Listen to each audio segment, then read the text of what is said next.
come up and take a seat, please, on there. And I will say a little bit about each of you. I'm sure you can say things yourself as well. So Eleanor Laberge from Imperial College London is a research associate at Imperial College, and her main research interest is understanding interactions in carbon-water cycles, and uses stable isotope observations as tools for reconstructing past climates. Minette is the NaFU president and who runs a tenanted family farm in Wiltshire with a mixed farming business including 100-cow continental cross-sucker herd. And Belinda Howell from Decarbonize is an expert in sustainability strategy with extensive board experience in international multi-stakeholder organisations, including roundtable discussions on palm oil. So let me just start. I'm conscious of wanting to, we've eaten a bit into the panel time, and I'm conscious there's not been much time for the audience to ask questions. So I'm going to start with just one question for the panel and ask you each to comment in turn, and then I'll open up to the floor for the rest of the session. So my question is around what I highlighted at the very start. What are the actionable information can you take away from the report? Actionable information and or leverage, possible leverages for action. Things that, what does it give you as leverage that you didn't have before? Or what actions in your organisations might it change? And if there's anything from any other issues or any other initiatives you're involved in that you can bring into that answer, feel free to do so. In other words, I've compacted all three of my questions into one in case you've got notes written down. So that's, but really try and focus on that, be as challenging as you can. If the answer is there's nothing actionable here, then tell us why, and don't be afraid of doing that, because that's what we want to go away with, a sense of what can be done based on the report. I don't know if one of you in particular wants to start, is particularly keen, or whether we just go left to right. I'll leave you to decide. And are the mics? Yeah, are the mics on? So yes. So from my point of view as a scientist, and also on behalf of the working group that we have been working group by the Rye Society, we have been working on a briefing, and we have tried to give an overview of the main findings of the IPCC report, while also giving some insight into how these findings are translated in UK. And how we can leverage some action, especially in UK, to reduce climate change in terms of mitigation strategies, but also how we can adapt to the climate change. So I think maybe in the special report, most of the action were mostly related to mitigation strategy, how we can remove carbon dioxide and other greenhouse gases from the atmosphere, and how we can reduce climate change. But what we wanted to focus also with this briefing is that we need also to think about adaptation strategies and develop both kind of strategies. So from our point of view, we have 6 recommendations which are embedding both mitigation and adaptation strategy, which we need to keep carbon locked in soil and vegetation, so by the capture of carbons. We also need to reduce our emissions from the agriculture in different way. We need to reduce food waste and along the supply chain. We need also to implement land-based measures, and so by the afforestation or reforestation, for example, but not only, or by the development of BECCS. But we also need to reduce our land emissions. But one important thing as well that we have to take in mind is that even though we are developing important strategies, most of the emissions of carbon are mainly related to other sectors, so the emissions from fossil fuel burning, for example. So we need to take into account, we have different strategies to place, but we can't forget that we have to reduce emissions, which is also what has been said by Pete Smith just before. So yeah, from my point of view, we have to think about different strategies and develop them all together. Yeah, so it's a need for a range of strategies together that's important for you. Great, thank you. Yeah. Andy, thanks. And thank you very much for the chance to speak to you all today on behalf of, I guess, agriculture. I think what I'd start by saying is I don't think any other sector provides the golden thread effectively that runs across all 17 SDGs as much as agriculture. I think agriculture absolutely sits at the heart of this. Some of you will know that we, as the National Farmers Union, representing 47,000 farming businesses across England and Wales, we said at the beginning of this year that we wanted to be really ambitious. We wanted to try and achieve net zero in agricultural emissions by 2040 with a willing government. And there are sort of, I guess, many reasons, both emotional and above all needed for saying this. We have a new agricultural policy on the table. This is the biggest change, I think, since the 1940s. It is a huge period of reform. And above all else, agriculture is both a source of emissions, so 10% of emissions here in the UK, and we are a sink, as has been referred to today. So, you know, if we look at it, we are only 10% of CO2, we are 40% nitrous oxide, and we are 50% methane. And being a source and a sink means that we can do something about it. And that is, I believe, the really, really exciting thing. It's fair to say that I think we will need, to your question, Andy, we will need a mix of policies. We will really need all government departments to step up. I'm incredibly frustrated at the way, at the moment, that this conversation is happening. We've had a large focus on veganism, going to a totally plant-based diet, taking meat out of the diet. And that is causing some universities to have sort of knee-jerk reactions and saying we're banning beef. I absolutely accept that diets need to change. They really do need to change, and it's been clearly highlighted. But we have to take everybody with us on this journey. You know, everybody has a part to play in delivering on climate change. I've been really heartened to hear the three speakers, Andy, Katerina, and Pete, talk about productivity. Productivity, I genuinely believe, is the most misunderstood word of our time. This is about climate-friendly food production. This is about incentivizing change.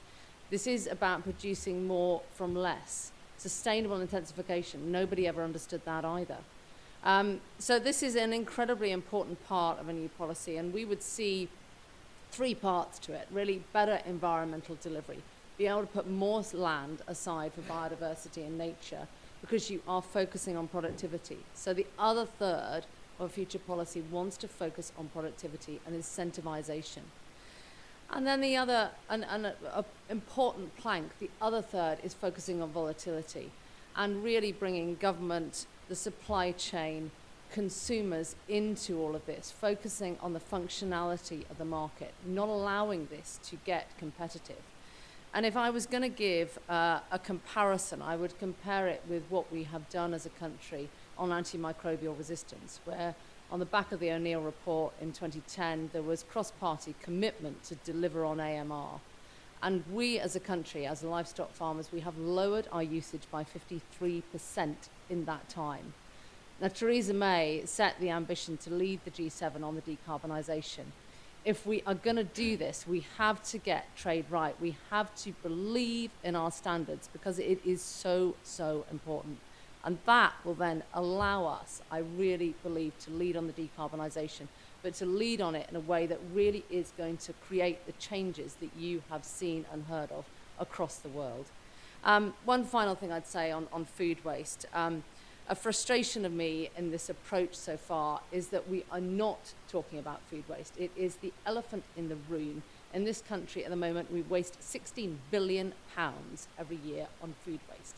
Even sorting a third of that would deliver the whole of the agricultural budget as we know it at the moment, as we transfer from the CAP to a UK system.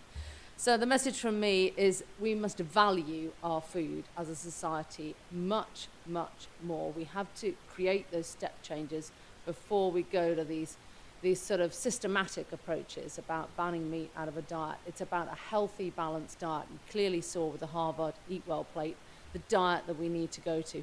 And different countries across the world will have different strengths in all of that. You saw the weather last year with the huge challenges of the drought. You see the weather this year where we could have potentially up to half the potato crop left in the ground. We only have a third of the winter planting done. We are seeing climate change happening right here, right now, and we need to just really get down to the in-depth, different policies that will be about science, applied research, focus on the industrial strategy to really make sure that we are climate smart farming and that we are able to lead this world at a critical time when we most need it, when we have the chance to really drive a step change in what we do. Right, thank you. Thank you. Well, follow that. Thanks, Minette. No, it's fantastic, actually. Someone planned this. I've been working for the last 10 years, particularly in international agri-commodities like oilseeds, commodities, palm oil, soy, which we mainly import into this country. And it's got actually a really nice juxtaposition with everything that Minette just said. I'm going to state the absolutely obvious. Climate change does not stop and start at national borders, neither do emissions. So if we just focus on our, what I call tailpipe emissions almost, here in the UK, we're missing the big picture of what we're importing in agri-commodities like palm oil and soy, imported deforestation, imported nitrogen emissions, etc., imported carbon emissions from development on peatlands, which is the most destructive of all. So we need to think, and we're not thinking, Pete Smith made this point right at the end there, about integrating agricultural emissions into our climate policies, and we do not do that. The Committee on Climate Change carbon budgets do not do that. They ignore imported deforestation in our supply chains, whether it's for food, feed, or energy. You know, I'm even talking about wood chips coming into Drax. And we need to take those into account every bit as much as we take into account what cows may emit in methane in our fields. Thinking about the two commodities that I've got a decade's worth of experience negotiating international sustainability and certification standards on, oil palm. Palm oil is used reportedly by some estimates in 50% of consumer products, so not just food but also household and personal care goods. Soy, 85-90% of what we import is used in feed for our cows, pigs, dairy, aquaculture in this country. A much more sensible way to use those would be grass-fed in this country. And we do that largely. We do it very, very well and better than most countries. So my first point is we need to absolutely take Pete Smith's point about incorporating agricultural emissions into climate policy. But we very much need to, count the imported emissions that we have that we just aren't counting, and our carbon budgets simply don't count. And I think only when we do that can we claim to start leveraging our international influence. We claim to be a climate policy leader. We do some things well, but we do not do that well, and we're not leveraging that influence that we could have. That's my first point. My second point, and I'll try to make the other two quicker. Peatlands. There's been a lot of focus. I've been representing retailers on these international standards, and there's a lot of focus about deforestation-free supply chains because it's kind of sexy, and cutting down forests and seeing orangutans made homeless is kind of sexy. But actually, peatlands, contain 3 times more carbon than our high forested lands. So we have to integrate no development on peatlands into these policies. Peatlands and development of peatlands in coastal areas, for instance, in Indonesia, on massive peat domes, on the massive peat dome that's been discovered in West Africa in very recent years. If we allow those to be developed, we can just forget 1.5 degrees, full stop. And then we also need to take account of the biodiversity and the water quality benefits as well as social and economic impacts of peatlands. I've seen this for my own eyes in Indonesia. So peatlands are critically important, not only for carbon, but for a host of other reasons. So take that back into the UK policy context, thinking about this afternoon where we're going to start to focus on that.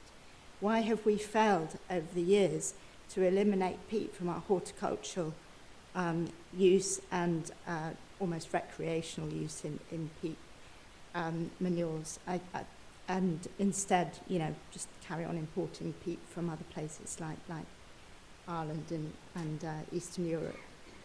So peat, really important. We need to get to grips with what we are doing on that if we want to be seen as leading on carbon and on sustainable development. Third and final point, you're getting the picture that I tend to go for the less sexy, less obvious ones, nitrogen cycle. Again, Dr. Jo House and Katerina both brought up the nitrous oxide emissions from agriculture, which is 82% of our GHG impact globally, not UK. Stress, got that point.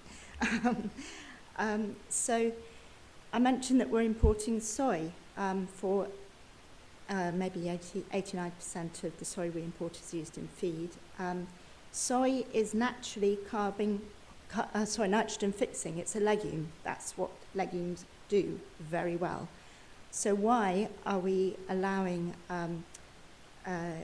inorganic nitrogen fertilizers with reactive nitrogen produced through very high energy, very polluting Haber-Bosch process to be used in fertilizers applied to soy just because of our international agricultural system, which drives this kind of industrial model at increasing yield?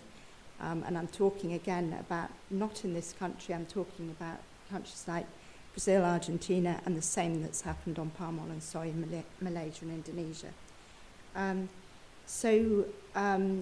You've seen through the presentations earlier and the scientists who know much better than I about the impacts of nitrous oxide.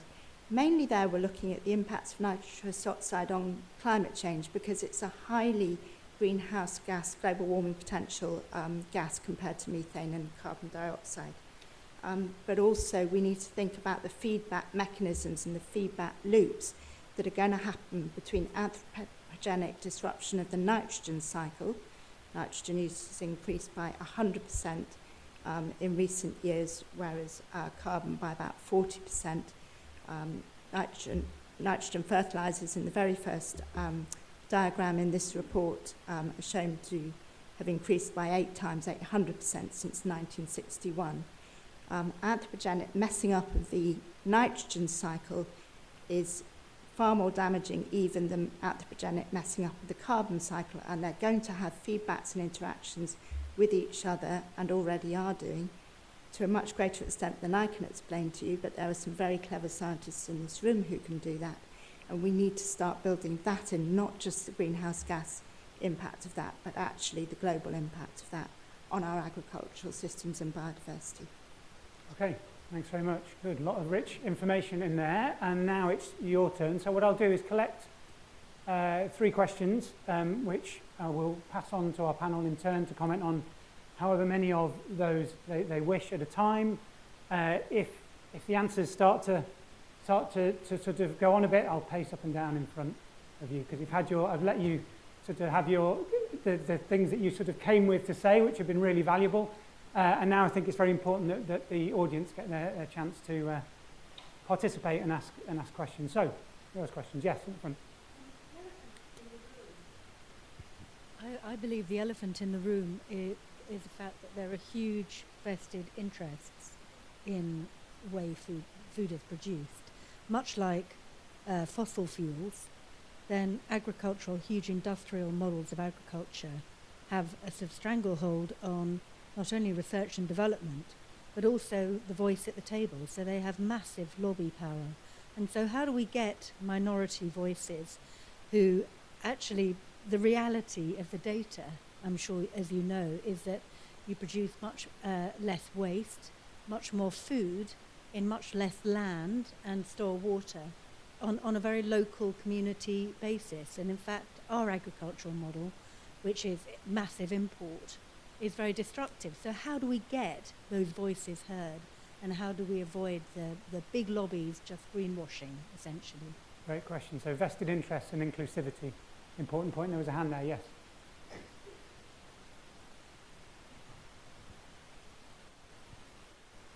Thank you. The very first message of the IPCC report was that land is a critical resource and should be considered as such. And I think to me this is really like a step change compared to the way land is used at the moment, which is individual ownership. And so how is it possible in the UK or globally to sort of start introducing that aspect, that land is really like a commons good in a way? Do we sort of reward for ecosystem services, or do we need a governance on land, or what would be the sort of practical acceptable ways to do that? Another good question, not entirely unrelated, obviously. That's of interest to how we treat land as a shared resource. Is there one more for this trio? Yes, please.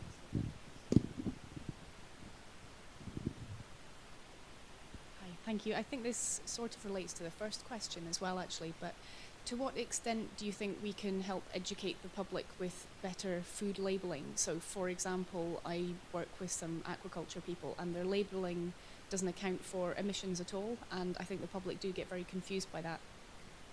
Yeah, good question. Okay. Great. Who would like to comment first on any or all of those? Again, concisely, please. My microphone on. Oh goodness. I mean, all the questions actually. There is a sort of theme through all three. I mean, the vested interests that there are. I think it's really, really difficult. And your point, Andy, about can we not be too long in what we're saying? It's just so difficult to do it in short, snappy sound bites because it's so incredibly complicated. So all governments across the world want to keep food prices low. We've done a phenomenal job on that in the UK, where we have the third most affordable food per income spend in the world, and we have the most affordable food in the whole of the European Union. There is a tipping point with all of that. So all the vested interest groups that you're talking about, they are focused on how do we reach as many customers as possible. And of course, it's all a price war, effectively. I mean, we are living now with a UK retail price war, which is all about price domination. So there are big things in all of that to overcome, which is why I mentioned volatility being a very important part. But I genuinely believe, to the second question's point on incentivization of policies, that is going to be absolutely critical here too. And it is very much back to where we were with antimicrobial resistance, that everybody said, oh, it's just impossible. The industry said it's impossible, we can't do it. And actually, slowly, we're only going back to 2011 here. It's not that long ago. We've done it. And yes, we can still get better, but we need to do the same thing again. We must have incentivization.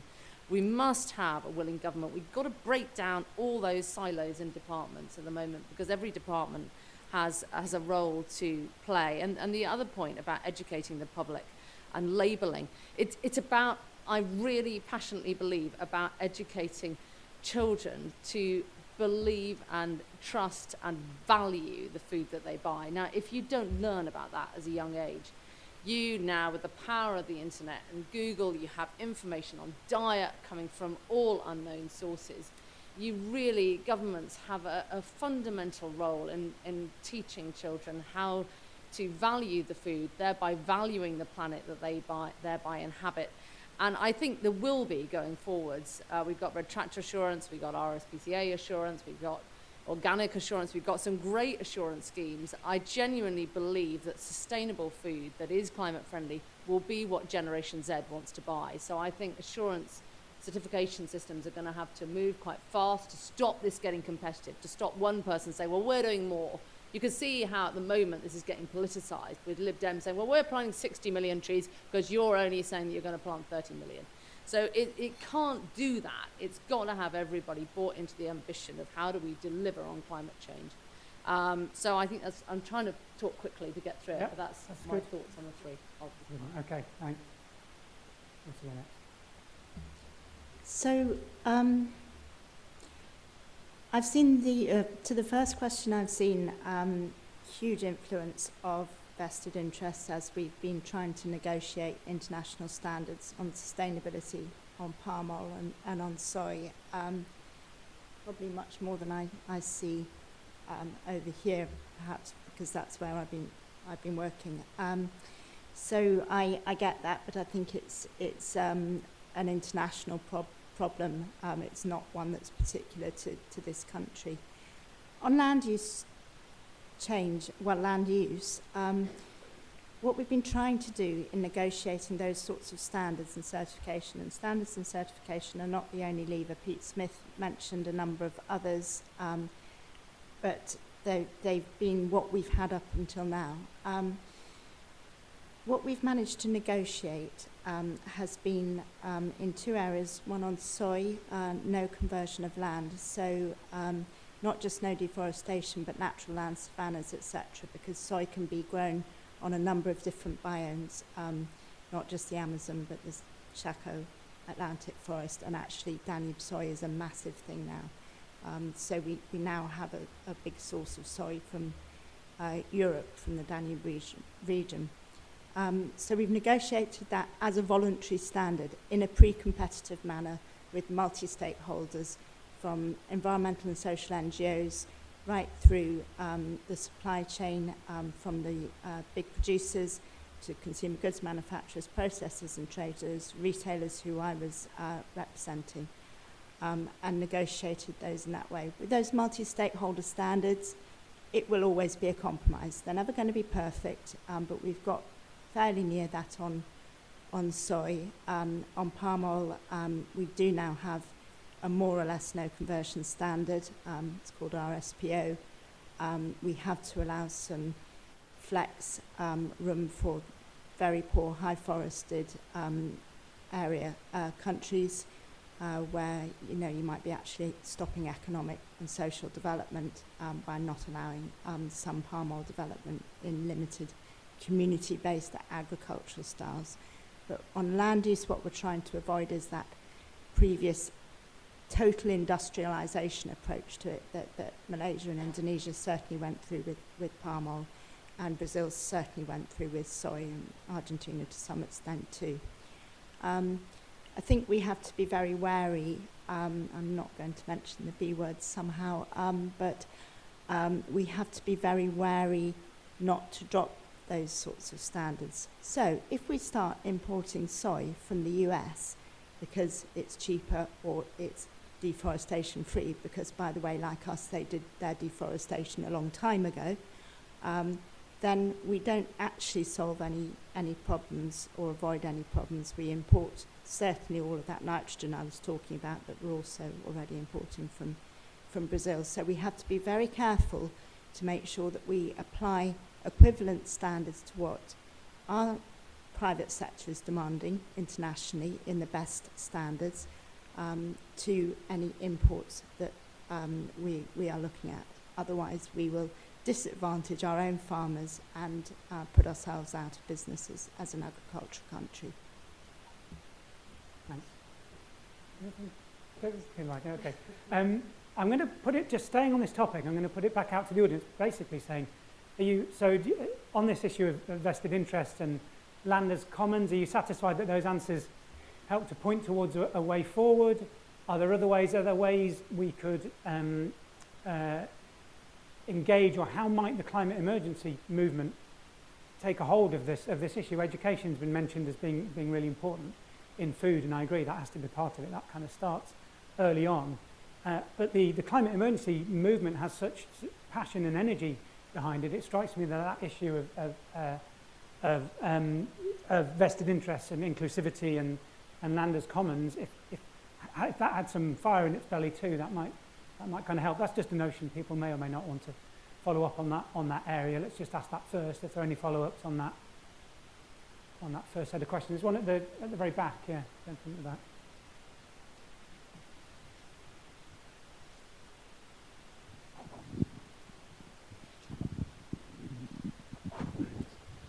Thanks. I mean, the IMF has been advocating a market-based solution based on carbon taxation. And similarly, we've got in Europe Margaret Vestager advocating a carbon border tax. Now that would make the whole thing a lot fairer if it were possible. I can say in the case of something like steel, it is fairly easy to actually quantify the carbon content. With agriculture and food, is it practical to use those sort of mechanisms, partly in terms of the gases that have been produced, but also in terms of some of the related things like deforestation, etc. Is it at all practical to follow those sort of routes? Clear question. Who wants to take that one? It absolutely is. It doesn't fit very well with Brexit, is what I'd say. Because, I think the points that have just been made are absolutely fundamental and sit at the heart of all of this. Climate change is a global issue, and there are many parts of the world that have far more challenging situations than we do. But unless we take that overarching focus and apply equivalence effectively, this just doesn't work. All we do is put our guys out of business, and we import food that would be far more unsustainable. Now, to your point, will that happen? I mean, you only have to look at the current no-deal tariff schedule to realise where the problems lie. No protection on grains, no protection on horticulture, and no protection on eggs. Now, if you talk to trade experts about this, they will say, well, we'll agree an FTA with the EU and we'll be trading free and frictionless and there won't be a problem. Well, really, if we're not aligned on the single market, then there will be friction, without a doubt. So, you're back to the challenges with keeping affordable food. And if there was anybody or is anybody from Treasury here, that will be the focus of not seeing any rise in 5% in food inflation. Absolute top. So the challenge and the fundamental point you make around border tariffs is absolutely fundamental to the future. Will it happen? I think it's going to be very, very difficult in the world that we're working in now, unless we make sure we get the standards bit right, which I've been talking about for 2 years now. I don't have any answers. All I have is warm words that, no, we won't undermine. And worst of all, we'll have higher standards here and we'll be able to import cheaper food. Now that is where the real challenge lies, because you just fast track putting our guys out of business. Anyone else from the panel want to comment on that one? Yeah. If I may. Just on carbon taxation, etc. It's something we've tried to make work in the palm oil world. So, for instance, after developing on peatlands, the most carbon damaging thing you can do in oil palm is not to capture your POMI. POMI is palm oil mill effluent. It's methane, very largely. And where that can be captured, and it can be captured and used, then it's a very good way of reducing your carbon emissions from oil palm plantations and oil palm development. So for a while that was a gold standard in the carbon the carbon gold standard world. But then it sort of, I think, suffered a little bit from the palm oil factor. Yeah, everyone thinks that palm oil is absolutely destructive. It has been destructive in very many ways, but it's not necessarily the worst destructive power that I've seen, so in agri-commodities. So it suffers a little bit from that. I tried to get a palm oil, sustainable palm oil project through UK government funding, and it just couldn't be seen as sustainable because it was palm oil, full stop, end of. So it's very difficult to get over attitudes like that that are not based on science.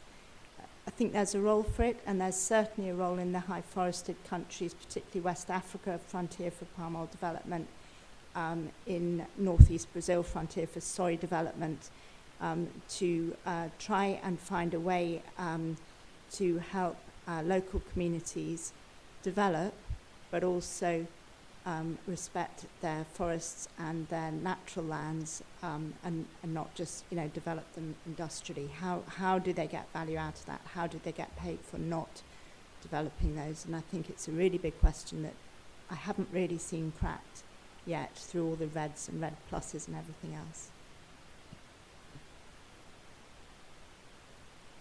Yeah.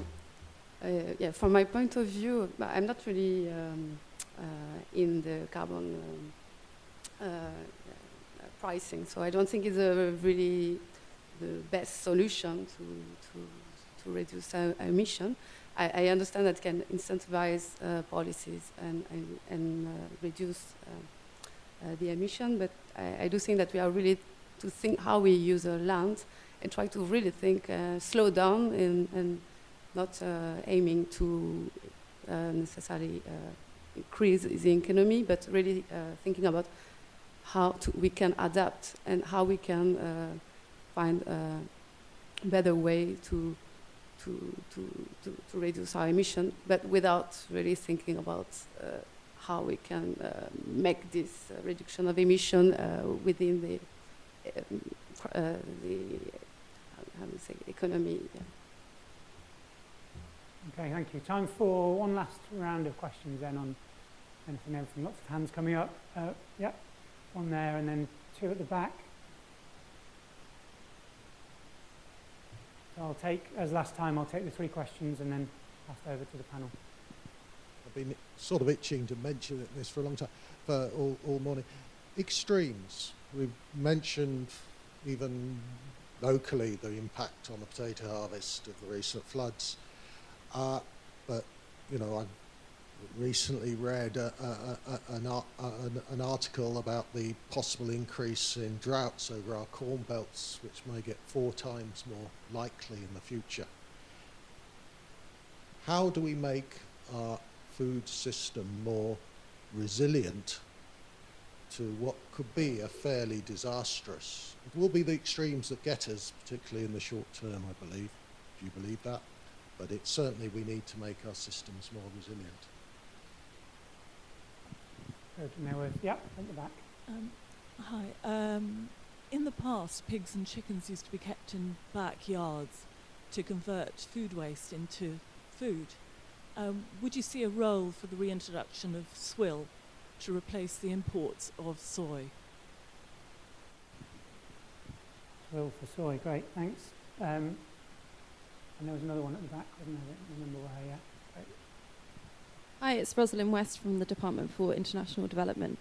I was struck by some of the challenges that Pete raised in his talk, particularly the key challenge of this need for coordinated action at scale and the context specificity of many of the measures. And so in light of that, I'd ask, what do you think are the most urgent knowledge gaps to inform effective action?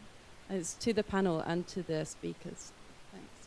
Great, thank you. I'm sure those questions will definitely take us to lunchtime, I think. So extremes and resilience to extremes.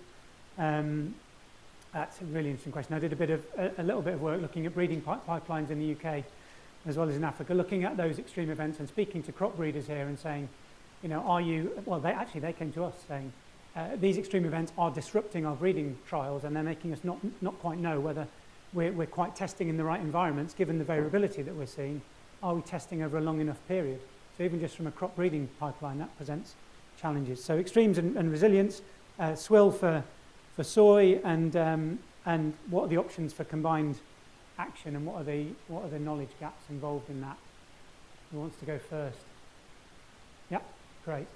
So yeah, there are a lot of uncertainties also in the vegetation model when you want to estimate how the forests and other plants are going to behave with further climate changes. And so these are really important to take into account. And so we need to improve our models to better. So we need to better understand the processes behind how the plants are responding to heat waves, to extreme events, and to better predict how they will behave in the future. And so this research can also help into better understanding how to restore forests, which conditions are better to reforest, which area will be more easy for the plants to capture carbon, because the plants are really sensitive to the environment. So if they are growing in environments with propension of drought, they will be less able to capture carbon. So we really have to think of where we are, if we are replanting, where we are replanting this forest based on the knowledge of the scientists. So yeah, I think we have to think about restoration and also think about the geographical pattern for example, in UK. So how in UK we can restore ecosystem, which ecosystem to restore. So we talk about peatlands, which are taking around 10% of the area in UK. So we have to focus on peatlands, but also on wetlands. So we have seen with the flooding, recent flooding, that if we would have restored more efficiently this area, we would have been less consequences of the flooding we're experiencing. So we are really to think about how the space is arranged and how we can make our ecosystem more resilient to further climate change. I think building resilience is the biggest challenge that we face, and it's a sort of multifaceted approach that is needed. I mean, we definitely have to be looking at new plant breeding technologies. We have to be looking at genetics in our animals. We have to be looking at really incentivizing smarter farming practice. But I also think on the situation that we face with water, you know, we have many parts of the country that do not have enough water. So we, in a country like Norfolk, where we grow a huge amount of our fruit and our vegetables and our crops, we do not have enough water in Norfolk, and we have far too much water in other parts of the country.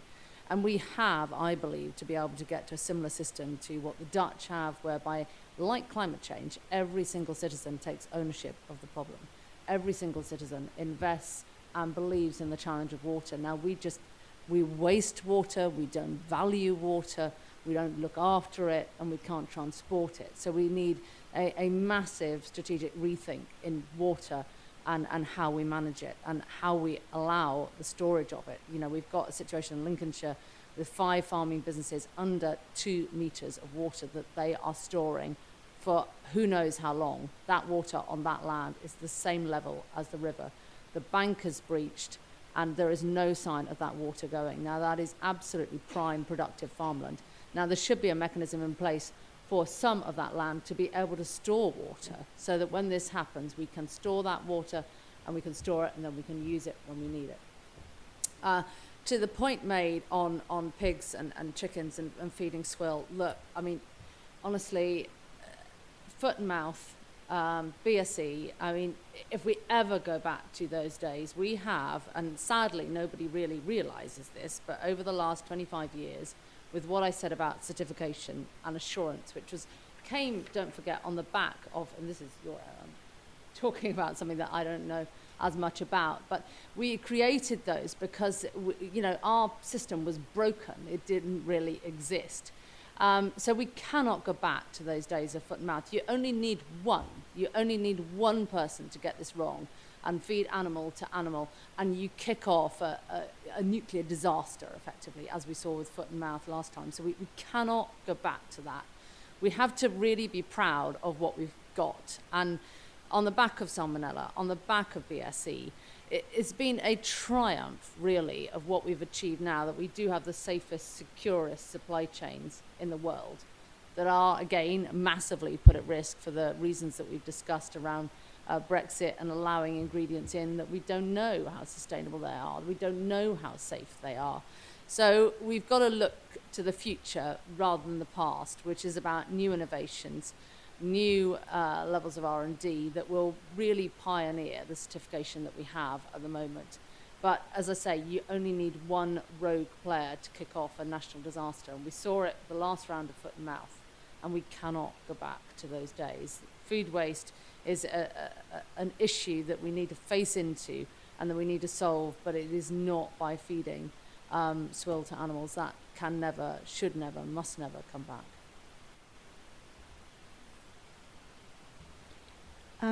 So I'm not actually going to comment on the soil and the food waste because I think you know more than I do on that area.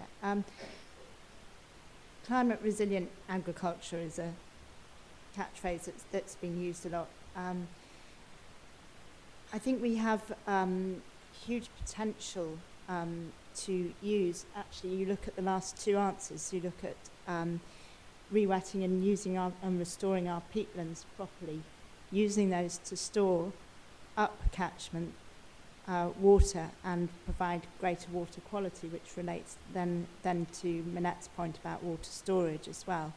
And there's been a lot of talk about reforestation to hold large amounts of water upstream in certain catchments. So I think we've got lots of potential to demonstrate the ability to do that and do it much more cleverly in this country than we have been. We have the resources, we have the diversity to be able to do that. You know, I've seen Brazil suffer 5 persistent connected years of drought, which has decimated their soy harvest. And they really don't have anything left to play with on that because they've destroyed their forests in the Amazon, etc., in the Chaco, etc. I've seen Indonesia with its nicely called haze, its fires from its peatlands, from its development of deforestation and development of oil palm plantations, I have to say. And sometimes, these days, those are actually by the smallholders because the large guys know better, and they certainly know they won't get RSPO certification if they go around doing that. And that just destroys health as well as the environment. I've seen Argentina particularly sponsor no-till agriculture. I think that's going to be a key to resilience in agriculture systems as well. And we've got some real advocates of that over here in the UK. So I think there's a huge amount to be said for that. So I think there's plenty to go at. I think we're doing some things really well in terms of leadership in this country, but I think we can do a lot more to join up all of those dots. Thanks very much, all three of you, for those answers. The last question was directed also at speakers. So if any of the speakers do want to comment on this question of opportunities for combined action or knowledge gaps, speak now or forever hold your peace. Pete. Then Joe, sorry. Yeah, sorry, Joe. so I think there are knowledge gaps and there are also other barriers. I mean, one of the main barriers, and it's a no-brainer really, is the need for joined up government. I know that's a bit heretical, but if you look, you work for DFID. DFID looks after the overseas, the development stuff. We've got DEFRA that looks after agriculture and the environment. And we've got BAYES, the building that we're sitting in, that looks after energy and industrial strategy. All of those are absolutely critical for the challenge of climate change, and it needs to be mainstreamed through all those departments, and they need to talk to each other. And that needs to happen across the world. So we need joined up government. In terms of knowledge gaps, I think there are a number of different levels. So there are the academic ones, which I could bang on about sort of having assessment frameworks that we can use globally. But those are probably less interesting than the knowledge gaps to do with the land managers. Many land managers in different parts of the world simply don't have the knowledge and the education about how this stuff works and how it contributes. So getting that information out to land managers, and I think also getting it out to consumers. Every day we choose what to put on our plates. Every day we choose what to buy whenever we go in the supermarket. And those choices are driven largely based on fairly poor information, and as Minette already mentioned, often on price alone. So getting that information to our kids early on so they understand the value of food, so that they understand the impacts of food, and so that they understand the, not just the climate impacts, but the impacts on water, land, deforestation, all those sorts of things. So I think there's a bunch of knowledge gaps, but not just among the academic community, going all the way through society. Right, thank you, Pete. Joe. Yeah, it's quite similar actually. So when I did spend the time in government, it was a bit of a standing joke amongst my civil service colleagues that all scientists ever do is bang on about uncertainty and knowledge gaps and think about where their next grant funding is coming from. And I just think we you know, we don't know everything, but we know more than enough for action. So I agree, the knowledge gap now is about making the action happen. It's about how we change behaviour. It's about how we change policy. It's about going with what we know, which is more than enough, and making it happen. Thanks, Jo. And in my role as speaker, just very briefly, as a Times 2, my answer is exactly the same as yours, Pete, joined up government, and much as along the lines of what you said, Jo. This is one of the things recommendation that came out when we did the international dimensions of risk chapter for the climate change risk assessment. We said, look, food security is a hugely cross-cutting issue. We listed all the government departments that are involved and said, why don't you all get together, have a food security group across all of that, include some academics and key people from industry. And I don't think anything's particularly happened on that yet, but that issue of joined up government is hugely important. We are keeping you from lunch, so I will wrap up more or less on time, few minutes over. Lunch is out of the door and to the left, but before and you should have a ticket. If you don't have a ticket, then I'm told you are allowed to leave the building in order to forage for lunch elsewhere. But before we do that, let's just thank again our panellists for their detailed answers and input, and all of our speakers in the session, and yourselves for your insightful questions.